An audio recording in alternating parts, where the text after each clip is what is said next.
వేణుస్వామి మాయమాటలు చెప్పి సెలబ్రిటీస్కి ఈ పూజ చేస్తే నువ్వు చాలా పెద్ద సెలబ్రిటీ అవుతావు. వేణుస్వామి అమ్మాయిల దగ్గర డబ్బులు తీసుకునే అంత నీచుడు కాడు. మీకు తెలియనటువంటి వేణుస్వామి ఉన్నాడు. వేణుస్వామిలో నేను ఇప్పటివరకు డబ్బులు తీసుకున్న ఒకే ఒక్క హీరోయిన్ రష్మిక మందన్న. అసౌద్దీన్ ఓవైసీ లాంటి పేర్లను కానీ వాళ్ళ జాతకాల గురించి కానీ వేణుస్వామి ఎప్పుడు మాట్లాడాడు. నా దృష్టిలో వాళ్ళకి ఇంపార్టెన్స్ లేదు, మీ దృష్టిలో ఇంపార్టెన్స్ ఉందేమో. పవర్ఫుల్ అని మీరు అనుకుంటారు, నేను అనుకోవట్లా. వేణుస్వామి కొత్తగా బిగ్ బాస్కి వెళ్తున్నాడని చెప్పి ఈ మధ్యకాలం చాలా సౌండ్గా వినిపిస్తూ ఉంది. నిజంగా వేణుస్వామి బిగ్ బాస్కి వెళ్ళే ప్రయత్నాలు జరుగుతున్నాయా? హైయెస్ట్ రెమ్యునరేషన్ భారతదేశ చరిత్రలో. క్లీన్ ఇమేజ్గా ఉన్న వేణుస్వామిని స్పష్టంగా తెలుసుకోవడానికి ఆస్కారం ఏ రకంగా ఉంది? వేణుగారు ఇప్పుడు స్వామి గారు ఎప్పుడు ఎవరికి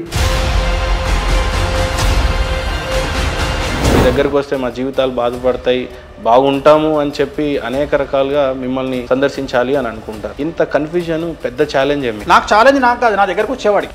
చెరువు మీద అలిగి కడుక్కోకపోతే పురుగులు పడతాయి. చాలా బాగా చెప్పారు. మీరు ఎప్పుడైనా నిజంగా మనస్ఫూర్తిగా చెప్పాలి అని అంటే డబ్బు కోసమే మోసం చేసేయాలి, ఈ టైంకి ఒక పూజనో యాగమో చేపిచ్చేస్తే నాకు ఇంత వస్తుంది. వేణుస్వామి డబ్బుల కోసం భయపడే సవాలే లేదు ఇప్పుడు ఎవరికి. నేను డబ్బుల విషయంలో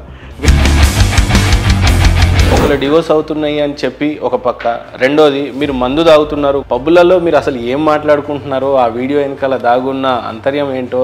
అడ్డంగా దొరికిన వేణుస్వామి ప్రముఖ వ్యాపారవేత్త. హైదరాబాద్కి ఎన్ని రూపాయల పైసల లక్షల వేలతో వచ్చారా? ఇప్పుడు ఎన్ని వేల కోట్లు ఉన్నాయి అని అంటే ఏం చెప్తారు? లగ్జరీగా బ్రతకడానికి వేణుస్వామి దగ్గర డబ్బులు ఉన్నాయి. కానీ వేణుస్వామిని మేము ఏదో ఆపుతాము చూమంతరి చేసి, వేణుస్వామిని మేము తిట్టే మాటలతో భయపడతాడు, వేణుస్వామి ఆగిపోతాడు, వేణుస్వామి జాతకాలు చెప్పాడు, వేణుస్వామి క్లయింటేల్ రాదు అనుకుంటే మీ అంత పిచ్చి ముండా కొడుకులు ఈ ప్రపంచంలో ఇంకొకడు లేడు.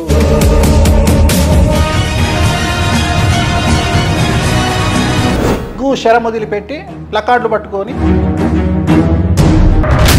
ఒక్క ప్రిడిక్షన్ ఫెయిల్ కాగానే వేణుస్వామికి జాతకం రాదేమో, విశ్లేషణ రాదేమో అనుకుంటే.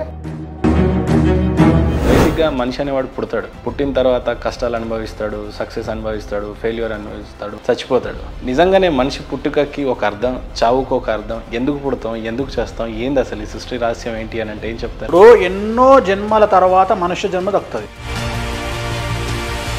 కలియుగం అంతా సొల్లు. పరోపకారం మంచి చేస్తే దానంత దరిద్రం ఇంకోటి లేదు.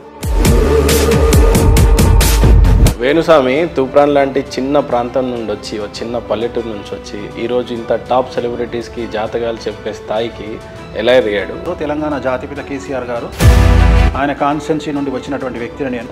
2000 సినిమాలకు, తెలుగు సినిమాలకు ముహూర్తం పెట్టిన. ఇప్పటి ఆంధ్రప్రదేశ్ ముఖ్యమంత్రి చంద్రబాబు నాయుడు గారిని 2 సార్లు సీఎంగా, ఒకసారి ఫైనాన్స్ మినిస్టర్గా సీట్లో కూర్చోబెట్టింది నేనే. మంచి భార్య దొరికింది, ఆమె మీద మీకున్న రెస్పెక్ట్ చాలా అద్భుతంగా ఉంది. అసలు పెళ్లి నేపథ్యం ఎలా జరిగింది? మీ ఇద్దరి మధ్యలో ఉన్న బంధం ఎలాంటి? నా జీవితంలో అలాంటి మిరాకిల్ ఏదైనా జరిగింది అంటే నా wife.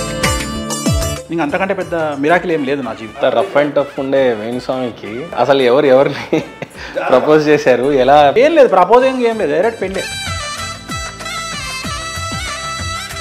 To be very Frank, ఎందుకంటే చాలా రెడ్ లైన్స్ క్రాస్ చేసి నేను మిమ్మల్ని అడగాలి, బట్ అంతే గట్స్ తోనే మీరు చెప్తాకంటే బట్టలు ఇప్పడానికి ఏముంటుంది? స్వామి అందరి జాతకాలు అవలీలలుగా చెప్పే వేణుస్వామి జాతకం ఏమని చూసుకున్నారు మీరు? ఎప్పుడు పోతాం, ఎప్పుడు బాగా ఎదుగుతాం, ఎంత ఫేమస్ అవుతారు, అయితే ఎంత అవుతారు అని ఏం చూసుకున్నారు? దేశవ్యాప్తంగా నెంబర్ 1 అదృష్టవంతుడు Rahul Gandhi, number 2 KCR, number 3 Jaganmohan Reddy, number 4 Venu Swamy.